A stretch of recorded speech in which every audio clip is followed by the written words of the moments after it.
Les joueurs du Barça ont choisi leur capitaine pour la saison prochaine et ça va faire polémique. Écoute bien, je t'explique tout ça. Encore une belle victoire pour le Barça, 7-3 face au FC Séoul. Mais bon, ce qui est intéressant, c'est pas forcément ce qui s'est passé pendant le match, mais ce qui s'est dit après le match. Effectivement, plusieurs joueurs du Barça ont été interrogés sur la question du capitaine, comme Frenkie de Jong, comme Ferran Torres, et ils ont répondu un nom qui risque de ne pas plaire à la direction. Effectivement, ils souhaitent que Marc-André Ter Stegen soit toujours le capitaine du Barça. Et pourquoi ça va pas plaire à la direction? Eh bien parce que, à moins de vivre dans une grotte, vous savez que le Barça veut se débarrasser de l'Allemand et qu'il y a clairement une guerre entre le gardien et la direction. Et d'ailleurs, récemment, la presse espagnole, elle a tout simplement expliqué que le Barça ne voulait pas redonner le brassard de capitaine à Ter Stegen. Donc voilà, c'est quand même tendu parce que si les joueurs du vestiaire sont du côté de Ter Stegen et que la direction, elle est contre Ter Stegen, ça peut poser quelques petits problèmes. Donc voilà, en tout cas, je vous mets une des sources, voilà, le journal Sport, avec les déclarations de Jong. Pour moi, il doit continuer d'être le capitaine de l'équipe et d'autres joueurs comme Ferran Torres ont aussi tenu des propos similaires. Donc avant le début de la saison, il y aura un vote officiel des joueurs qui éliront les capitaines. Et il faut pas oublier que Ter Stegen, il va manquer les premières semaines de compétition à cause de ses problèmes au dos. Et ça, je répète, c'est si il reste au Barça, ce qui n'est pas sûr du tout. Donc voilà, en tout cas, dis-moi en commentaire si tu es fan du Barça. Est-ce que selon toi, Ter Stegen doit être le capitaine du Barça la saison prochaine, oui ou non? Et si c'est pas lui, à qui tu donnerais le brassard? Dis-moi tout en commentaire. Et si tu veux être au courant de toute l'actu du club catalan, je t'invite à t'abonner. La réaction de Lamine Yamal après son doublé, identifique sur Gavi, la grosse annonce de Frenkie de Jong. Lamine Yamal marquer un doublé avec ce maillot et avec le numéro 10 dans le dos, c'est un rêve pour moi. Nous espérons que cette saison sera réussie et que nous pourrons rendre les supporters heureux et remporter de nombreux titres. En une mi-temps, il a encore remis tout le monde à sa place. Il y en a un autre qui a été méchant, il s'appelle Gavi, Antifique a déclaré, on l'a vu à la fin de la saison dernière, il était déjà à un très bon niveau. Ce que j'ai vu de Gavi ici, c'est exactement ce que je veux voir. Pousser l'équipe vers l'avant, porter le brassard, c'est bon de le voir comme ça. Il peut jouer en 6 ou 8. Le quatuor, c'est ça qu'ils avaient dit, non? Les gars, laissez-les parler, nous les Barcelonais, on sait très bien. Je pense qu'il y en a plus d'un qui vont être surpris du niveau de Gavi. Et on termine avec cette grosse annonce de Frenkie de Jong. Je n'ai pas encore renouvelé mon contrat, mais je suis très heureux au Barça. D'après ce que je sais, le Barça compte sur moi. Au final, je prolongerai. Donc voilà, la concurrence, elle risque d'être très très rude. Au milieu de terrain, les gars, on a tellement d'options. On peut jouer à 1-6, 2 relayeurs, on peut jouer un double pivot, un 10. Et dans ces postes-là respectifs, on a plusieurs options. Même si je pense qu'au milieu de terrain, actuellement, Pedri, c'est celui qui a sa place assurée. Et derrière, Gavi, De Jong, Casado, en 10, il y a Fermin, Olmo. En tout cas, au milieu de terrain, on peut pas dire qu'on n'a pas de profondeur. Dites-moi vous en pensez en commentaire, les gars, pas vous amener, vous êtes des bons, nous, on avance. Young s'exprime après la victoire du Barça, les gars. La chaleur rend les choses difficiles car c'est très humide et chaud. Mais les fans sont vraiment derrière nous. Je suis vraiment heureux d'être ici. Frenkie de Jong à propos de Ter Stegen aussi, voilà, il a donné son avis. Pour moi, Marc est le capitaine de l'équipe, tout comme il l'était la saison dernière. Marc est un joueur de classe mondiale et a toujours tout donné au club. Donc je soutiens beaucoup Marc et de ce que je sais, l'équipe le fait aussi. Comment Ter Stegen a réagi à la signature de Juan Garcia? Il a dit je ne sais pas. Il faudrait lui demander. Tout ce que je sais, c'est que Juan a beaucoup de qualité. Voilà, il a parlé, on sait que Juan Garcia c'est un gardien qui a beaucoup de qualité aussi, mais bon. Par contre, le Barça, la défense, va falloir revoir les plans parce qu'Hansi Flick, on sait que c'est un coach. Lui là, il, il mise tout sur l'attaque. À un moment donné, il faut penser à défendre aussi. Même si on dit que la meilleure attaque, enfin la meilleure, ouais c'est ça, la meilleure défense c'est l'attaque. Mais il faut défendre aussi. Toujours les gars que le vendre ce serait tellement dommage, mais dans le fond je comprends le club. Quand tu prends en compte que son contrat expire la saison prochaine, quand tu prends en compte qu'il a 29 ans, quand tu prends en compte qu'il se blesse souvent, quand tu prends en compte le nombre de défenseurs qu'on a tout simplement, et quand tu prends en compte la situation financière du club, bah en vrai on peut que les comprendre, mais bordel qu'est-ce qu'il est fort quand il est pas blessé.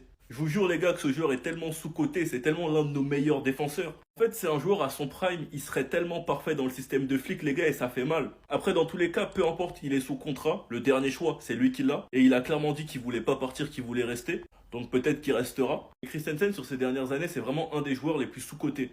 Et c'est aussi un joueur qui se blesse énormément, et qui commence à prendre de l'âge. En tout cas, la Liga reprend dans 16 jours, donc on verra ce qui va se passer d'ici là. On l'a vu les gars depuis son retour en fin de saison l'année dernière. La tactique de flic, il la maîtrise déjà à la perfection. Et pour moi, il a même les qualités et l'intelligence pour être titulaire. Son duo avec Araujo, personnellement, c'est ce que je préfère. En même temps, là, son 2022-2023 avec la BAC, qui formait le meilleur duo. C'était l'une des meilleures défenses du monde. En tout cas, on en a des défenseurs. Moi, personnellement, j'aimerais qu'on les garde tous. Si pour le fair play, le 1 pour 1, on doit faire un choix, bah les gars, c'est la vie. Hein. Sinon, on pourra pas enregistrer des joueurs. Sinon, vous les gars, vous en pensez quoi? Ramenez-vous sur 5%, on s'ennuie. Cette direction veut vendre Christensen. En fait, Deco, je sais pas si je dois être fâché ou si je dois me moquer de ton incompétence. Tu comprends pas que quand on voit Araujo, on a des flashbacks à chaque centre, à chaque marquage mal fait de sa part, on sera comme ça. Alors que Christensen lui sauve les occasions, que ce soit lors du Classico, là, sur le centre de Vinicius pour Mbappé. Et là encore, et puis même, j'en ai plein des exemples. Pourquoi Araujo ne rentre pas contre le Real Madrid? Pourquoi c'est Christensen qui joue plus de 70 minutes lors du match pour le titre contre l'Espagnol? Et là, il marque. Un mec capable de jouer 6, capable de jouer défenseur central, c'est logique. Qui marque, qui est bon de la tête, intelligent, bon à la relance, physique. Il y en a un, il a 26 ans. Il stagne. Dans les grands moments. Dans les grands moments. Parce que Liga, tout ça, les entrées, elles sont bonnes. Attention, je dis pas qu'il a fait que des mauvais matchs. Je dis pas qu'il est mauvais tout le temps. C'est pas ce que je dis. Écoutez bien. Comprenez ce que je veux dire. Le plafond de verre qu'atteint Araujo dans les grands moments, lui, il l'a pas parce qu'il a du sang danois dans les... Il fait froid chez lui. Il a le sang froid. Sans mauvais jeu de mots. En plus, si c'est vraiment une question d'argent, Araujo vaut plus cher. Pourquoi vous le vendez pas?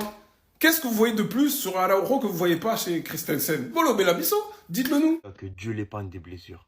Andreas Christensen. Là, les gars, je vais vous dire une dinguerie. Peut-être pas une dinguerie pour vous, hein, mais pour moi, déjà, quand il est en jambes, quand il est genre fit, sans blessure, c'est le meilleur défenseur de l'équipe. Koubarzi va l'être, il va progresser. Vous voyez, c'est encore un jeune, il est très très fort déjà, mais il peut progresser encore. C'est en 2007, 2006. Christensen, les gars, mais c'est grave. Faut le prolonger. D'ailleurs, en fait, le problème, c'est que, avec tout ce qui est histoire d'inscription et tout, des fois, ça donnait son prénom dans les histoires de joueurs à faire partir. Non, faut même le prolonger pour moi. C'est un joueur de dingue. C'est un joueur qui a déjà pris la LDC avec Chelsea, qui a de l'expérience, mais qui est pas si vieux que ça. Il est jeune. Enfin, il est jeune, il a encore de belles années devant lui. Il est intelligent dans le jeu, dans le placement. Il est quand même assez rapide. Tout ce qui est tacle, il maîtrise. Il anticipe bien. Franchement, un défenseur complet, qui fait pas trop de bruit. C'est pas une star, hein. C'est pas un joueur qui fait vendre et tout, non. C'est un joueur qui est dans son coin, mais qui fait toujours le taf, les gars. Même avec le Danemark, hein. Si vous regardez bien les Euros, les Coupes du Monde, ils font des bons parcours. Derrière, avec Simon Kjær, leur joueur qui est toujours fiable, c'est Christensen, les gars. C'est un joueur fiable, en fait, quand il est sur le terrain. Après, le problème, c'est qu'il y a beaucoup de blessures, c'est vrai. Beaucoup de pépins physiques. C'est ça qui est un peu dommageable sur son cas-là. Mais c'est un joueur de dingue. Quand il est en jambes, pardon, c'est un joueur de dingue, les gars. Bref, oh là là, c'est grave. On parle juste beaucoup trop peu de ce joueur. Mais regardez juste le but qu'il va envoyer. Hein. Regardez bien. Hein. Vous vous y attendez pas. Il est long. Hein. Il est long. Hein. Mais ça fait but. Et oui, Andreas Christensen, le géant danois, le descendant de Viking, pas l'oublier. Lui aussi descend de Ragnar. On pense pas assez souvent à lui, parce que beaucoup trop souvent blessé, malheureusement. Mais quand il est en bonne santé, Christensen, quand on réfléchit bien, il a raté beaucoup de matchs à cause des blessures. Et combien de matchs sur le terrain vous l'avez vu rater? Propre à la relance, bon dans les duels, très bon de la tête, bon physiquement. Il a des qualités à ne plus savoir quoi dire. Bien sûr que je pense que comme moi, beaucoup de Barcelonais n'oublieront jamais le duo, cette charnière centrale, Araujo Christensen qui formait la BAC et Koundé. Mais en vrai, un Christensen en bonne santé, elle serait pas là la solution à tous nos problèmes. Il a le jeu au pied, il a la capacité défensive, il a de l'apport offensif, il est bon de la tête, défensivement et offensivement. Est-ce que Christensen, c'est juste pas la pièce manquante? Donc nous, on se réveille, il y a des nouveaux dossiers. Expliquez-moi comment le Barça compte faire s'ils font partir Christensen.